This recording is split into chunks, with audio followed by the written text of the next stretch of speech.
Herkese salam. Uzun bir aradan sonra yeni bir video ile karşınızdayım.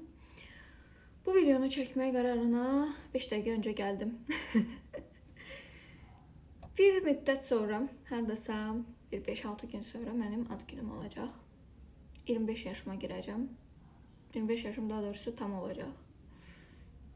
Və bir həftədir ki, varoluşsal sancılar yaşayıram. Neyin var Feridun? Varoluşsal sancılar geçiriyorum. Bu yaşıma kimi neynəmişəm mən? Özümü geridə hiss eləyirəm. Sosial mediadan yaşıdlarıma baxıram. Məsələn, bir çox şey əldə eləyiblər, xaricə köçüblər, bir yarısı evlənib, uşağı var, nə bilim, yarısı şirkət açıb, hərə fərqli yerlərdədir. Və mən özümü çox geridə, çox zəif, lazımsız hiss eləməyə başladım.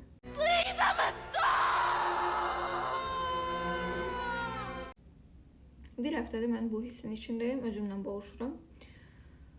Hər ad günündən əvvəl həmişə belə hiss edirəm. Ad günlərimin özündə də heç vaxt xoşbəxt hiss eləyə bilmirəm.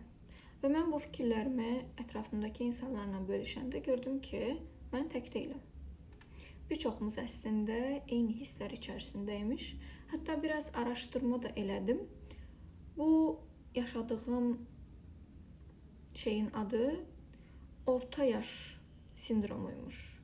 Orta yaş sindromu 23-30 yaş arası davam eləyir bir çox insanda. Başlayırsan özünü müqayisə eləməyə, özünü geridə görməyə. Daimi olaraq mən əslində pozitiv bir insanam, yəni çox depressiyaya falan düşən insan deyiləm. Düzdür, çox düşünürəm, çox overthink eləyirəm, amma həmişə özümü oradan çıxartmağa bilirəm. Amma bu vəziyyətdə mən çıxış yolu tapa bilmirdim ki, mən necə özümü yenidən yaxşı hiss eləyim. Hətta biraz hormonlara da endim. Baxdım görüm, bəlkə hansısa hormonumdur mənə belə hiss elətdirən. Çünki adətən emosiyalarımızı idarə edən bizim hormonlarımızdır. Serotonin düşür, progesteron düşür, sən başlayırsan özünü lazımsız hiss eləməyə, məyus hiss eləməyə.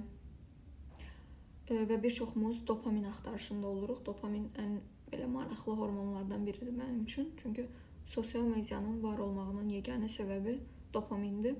Biz hər dəfə Instagrama girəndə, TikToka girəndə, hər dəfə scroll eləyəndə, təzə videolar bizim qarşımıza çıxanda, o fərqli rənglər görəndə bizdə dopamin artır.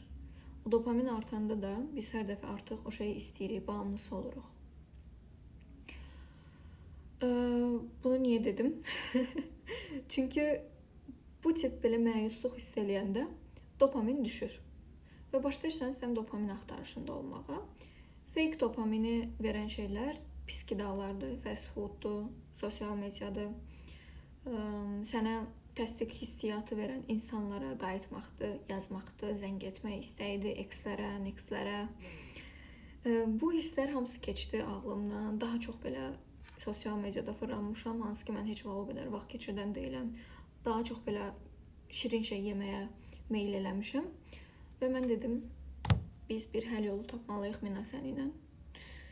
Və mən sizə başa salacağım ki, mən necə bu hissiyatdan çıxdım. Etdiyim ən böyük texnikalardan biri öz uşaqlıq versiyamdan söhbət olub.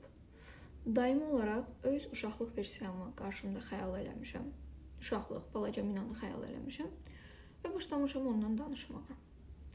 Və nəyi var, özümün haqqında heç yaxşı şeylər danışmamışam ona. Məsələn, demişəm ki, balaca Mina, mən özümü dəyərsiz hiss edirəm. Mən özümü lazımsız hiss edirəm. Bax, biz 25 yaşımıza gəlmişik, hələ də əlimizdə normal bir şey yoxdur. Arzuladığımız həyatı yaşamırıq. Mən London üçün məsələn çox darıxıram, amma qayıdıb gəlmişəm, indi də gedə bilmirəm ora. Oradakı həyatım üçün, xaricdəki həyatım üçün çox darıxıram və mən bacarıqsız hiss eləyirəm özümü. Balaca Mina qayıtdı, dedi ki, biz Londonda yaşamışıq, biz öz tək başımızda o boyda uzaq yerə getmişik, öz həyatımızı orada qurmuşuq və orada illərlə yaşamışıq. Biz öz pulumuzu qazana bilirik, bizim özümüzə aid pulumuz var, Mina.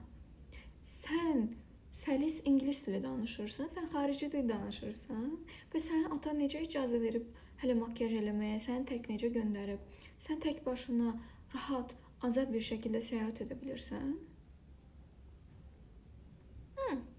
Qəribə bir perspektivdən özümün uşaq versiyası ilə özümə bu şəkildə baxdım. Əslində belə çox sadə şeylərmiş kimi səslənə bilər. Yəni hal-hazırda bir çox insan, hamı yəni xaricə gedir, yaşayır, səyahət edir, yox. Mənim perspektivimdən, mənim uşaq versiyam üçün bunlar böyük şeylər idi. Məsələn, mənim atam məni 6-dan sonra qoymazdı çölə çıxmağa. Çağırardı ki, hardasan gəl evə. Ya mən xaricə tək başıma getmək nədir? Belə bir şeyin heç arzusunu belə qura bilməzdim, heç vaxt icazə verməzdilər mənə. İşləmək, heç nə vaxt işləmək istəsəm, atam həmişə deyirdi ki, sən ehtiyacın yoxdur, lazım deyil, dərsi oxu. Amma hal-hazırda baxıram ki, bəzən şikayət edirəm ki, işə getmək istəmirəm, yorulmuşam, hər səhər durmaqdan bezmişəm. Amma sonra fikirləşirəm ki, yox, mən öz ayaqları üstündə duran azad bir insanım. Mənim heç kimin təsdiqinə ehtiyacım yoxdur. Özümə bu uşaq gözü ilə baxanda bu şeylərin fərqinə vardım. Əvvəl mən bunun fərqində deyildim.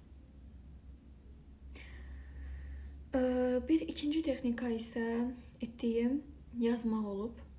Journaling deyirlər. Sanki psixoloqa getmişəm kimi bir dəftər qələm götürdüm və başladım özümə suallar verməyə. Mənə belə hiss elətdirən nədir? Niyə belə hiss edirəm? Nə tam olaraq məni tetikləyib ki, belə hiss edirəm? Bunlardan birincisi yaşımın artması ola bilər. Dediyim kimi ad günüm gəlir. İkincisi reallaşdıra bilmədiyim arzularım ola bilər.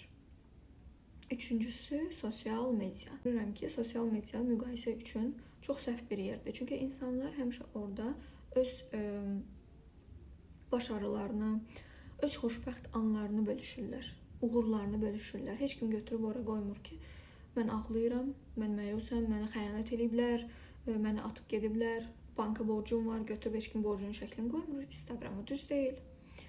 Biz həmişə insanların ən möhtəşəm versiyalarını görürük orada. Ən makiyajlı, filtrli, ən gözəl geyimdəki versiyalarını görürük.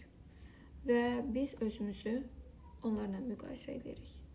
Bu düzgün deyil.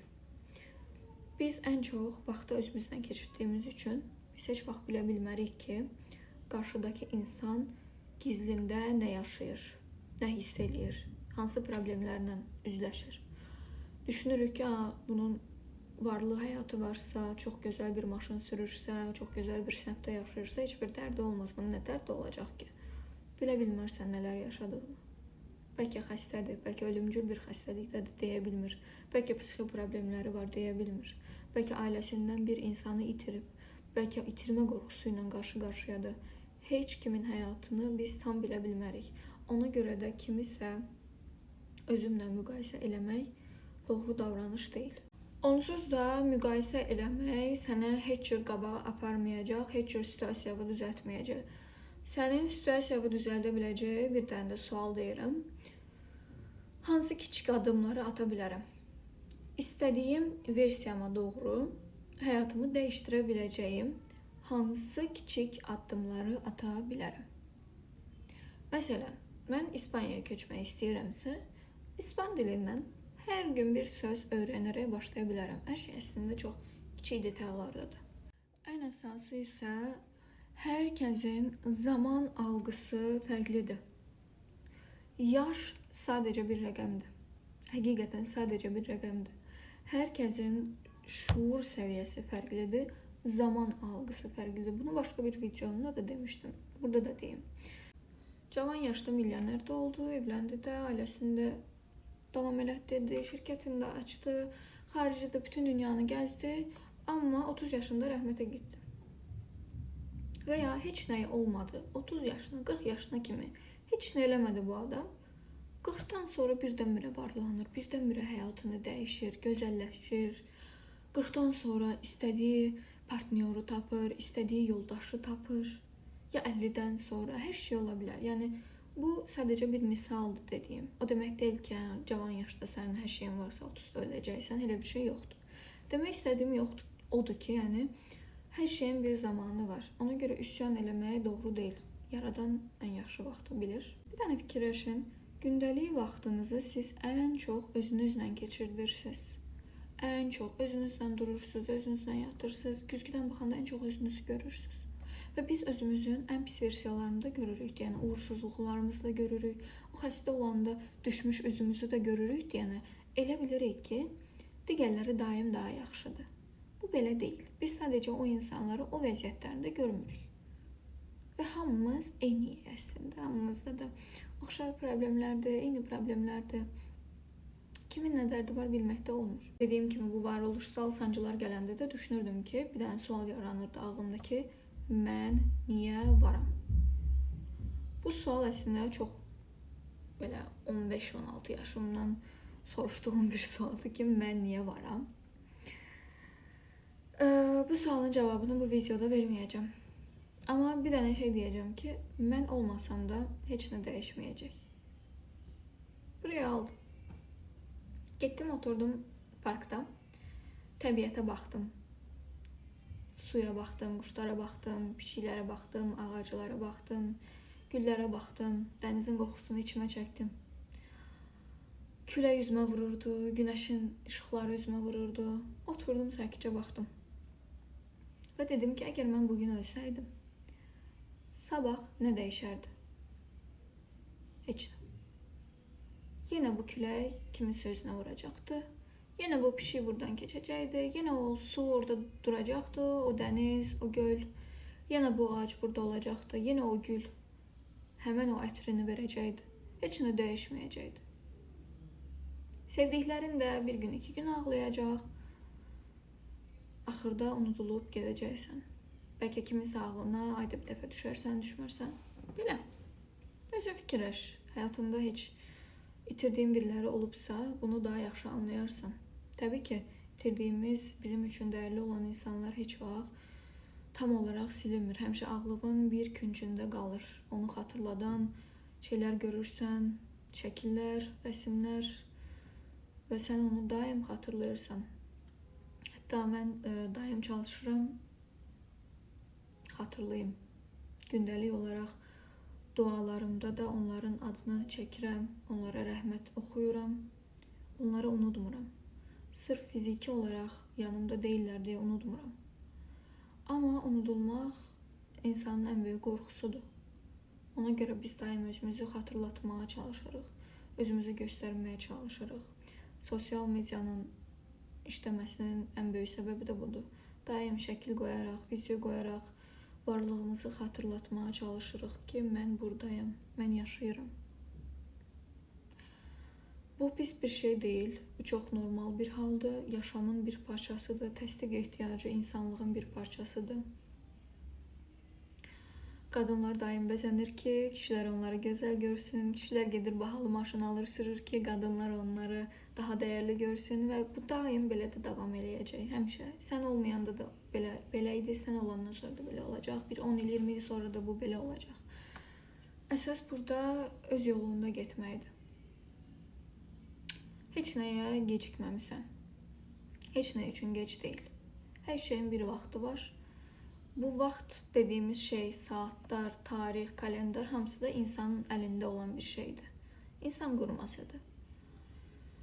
Hətta bədən yaşı deyilən bir şey də var. DNT test eləyəndə, məsələn, çox vaxt bədən yaşımız heç öz yaşımızla eyni olmur. Mənim rəfiqəm eləmişdim. Öz yaşı 24 yaşındaydı, amma bədən yaşı 19 göstərirdi. Düz 5 il cavandır əslində fiziki olaraq. Yaş ona görə sadəcə rəqəmdir. Geridə qalmamısan, uğursuz deyilsən. Sən özünün eləyə biləcəyi ən yaxşısını eləyirsən və davam eləyirsən. Dincəlmək də bizim haqqımızdır. Dincəlmək heç vaxt yadınızdan çıxmasın. Sən öz uşaq versiyanın qürur duyacağı, qibtə edəcəyi insansan. Bu arada bu dediyim kimi məyusluq hissi, bu uğursuzluq hissləri sənə gələndə də bunları bastırma. Mən bastırmadım. Bir həftə ərzində məsələn öz-özümə fikirləşirdim ki, mən çox geridə qalmışam. Mən heç nə bacarmıram, özümü çox çirkin hiss edirəm, özümü çox uğursuz hiss edirəm. Hətta üzümə baxıram, üzümdə belə qırışlar falan görməyə başlamışam. Nə var, bir il böyüyürəm. bu hisslərimi mən arxa plana atmadım. Yaşadım. Okey, Mina. Özünü dəyərsiz hiss edirsən, hiss elə. Uğursuz hiss edirsən, hiss elə. Heç nə etməyə enerjin yoxdur. Heç nə etmək istəmirsən, heç kimlə görüşmək istəmirsən, heç kimlə danışmaq istəmirsən, danışma, görüşmə. Otur evdə, otur yatağında, yorğanında ört üstü və ancaq tavanı seyr elə. Heç nə eləmə, heç nə eləmə məcburiyyətində deyilsən. Səni kim məcbur eləyir ki? Səni kim məcbur eləyir ki, gedib işləyəsən? Səni kim məcbur eləyir ki, bu dərdi sən çəkəsən? Eləmə. Sən nə eləmisənsə, özün eləmisən. İndi də otur, bunun cəfasını çək. Sən bu arzunu özün yaratmısan öz içində. Otur indi, edə bilmədiyin üçün bunun cəfasını çək. Özümü bu şəkildə boş buraxdım. Heç özümü zorlamadım ki, niyə beləsən, özümü düzəldim, yalandan gülümsəyim. Yox, heç nə, heç nə. Yaşadım bu hissi. Oturun, yaşayın, heç nə də filtr eləməyin. Yavaş-yavaş o hiss sizdən gedəcək. Mən çox vaxt bu texnikadan yuxum gəlməyəndə də istifadə edirəm. Ora fırlanıram, bura fırlanıram, yata bilmirəm, yuxum gəlmir, amma səhər də tez durmalıyam, işə getməliyəm. Öz-özümə deyirəm ki, okey Mina, yatmaq istəmirsən, yatma. Özün bilərsən, istəsən səhərə kimi ayıq qal, sonra da səhər belə gözün axa-axa gedərsən işə, əziyyətini çəkərsən. Özün bilərsən, heç yatma. Qoymayacam, hətta yatasan. Belə eləyəndə neyəsə yuxum gəlir. Çalışın emosiyalarınızı yaşayın, çünki heç bir emosiya qalıcı deyil. İnsan belə hallarda istəyir ki, kimsə gəlsin, ona ürək dirək versin, dəstək olsun. Bəyaz atlı prens gözləyirsən, bir qurtarıcı gözləyirsən, amma bu heç vaxt olmur. Heç kim gəlib səni bu vəziyyətdən çıxartmayacaq. Sən özün çıxardacaqsın. Səni ən çox sevən insan özün olmalısan ki, çöldəki insanlar da özünə qarşı olan bu sevgini görüb desinlər ki, hə, bu insan özünü sevirsə, deməli bunda sevməli nəsə var. Çünki sən özünü ən çox tanıyan, ən çox görən insansan. Və insanlar şuuraltı olaraq bunu başa düşür ki, özü ilə ən çox vaxt keçirdən insan özü olduğuna görə, deməli özündə sevilməli nəsə var, nəsə barındırır. Ona qoy mən də sevim bu insanı. Belə şuuraltı bir fikir yaranır. Əslində bir çox insan bunu təbii ki, səsli bir şəkildə demir, amma beynin içində bir çox hərəkətin, sözün təməli budur. Ona görə nə edirsən elə, bircə özünü sevməkdən vazgeçmə. Özünü cəzalandırma. Öz elədiyin hərəkətlərin, öz elədiyin qərarların arxasında dur. Bir ay öncə bir xanım yazmışdı ki, sadəcə bir məsləhət yer almaq istəyirəm. Bir münasibətim var. Daimi olaraq biz dava eləyirik, ayrılırıq bu adamdan və o mənə hörmətsizlik eləyir. Mən yenə ondan barışıram təzədən, amma yenidən eyni şey baş verir, təzədən ayrılırıq. Artıq bu münasibət məni yorub. Amma nə edeyim də bilmirəm, darıxıram onun üçün, sevirəm. Sizcə burada nə edeyim? Mən ona bir sual soruşdum ki, dedim fikirləş ki, sənin bir qızın var. Çox canından çox sevdiyin bir qızın var. Və o qızın belə bir insanla bir yerdədir. Sənə etdiyi hər şeyi o qızına eləyir. Sən istəyirsənmi o qızın o münasibətin içində qalsın? Sən o qıza necə kömək eləyərdin? Dedik ki, daha yaxşı, aydın oldu bu məsələ mənə bu sualı verməklə. Yəni, əslində bir çox doğru sualları özümüzə versək, bir çox problemləri həll edə bilirik. Suallar da çox şey gizlidir. Bunun üçün hətta ChatGPT-yə yaza bilərsiniz. Journaling sualları. Journaling üçün nə suallar verə bilərəm? Self-reflecting questions. Burada yazıb qoyacağım. Özümü daha yaxşı başa düşməyim üçün nə suallar verə bilərəm? Doğru suallarla bir çox problemi həll eləmək olur. Bu qədər. Özümü də təbrik eləyirəm indidən. Ad günümü təbrik eləyirəm. Hələ cavanam. Hələ qabağımda çox yol var. Olmasa da olar, fərq eləmir. Kontrolu yaradanın əllərinə buraxıram. Əgər bir şey mənim kontrolumda deyilsə, edə biləcəyim bir şey yoxdursa, onu yaradana buraxıram. Əgər əlimdədirsə, onu düzəldirəm. Bu qədər asandır. Əslində hər şey bu qədər sadə və asandır. Sadəcə biz insanlar onu kompleksləşdiririk. Videom bu qədər. Təşəkkür edirəm izlədiyinizə görə. Bəyənməyi və abunə olmağı unutmayın. Sağ olun.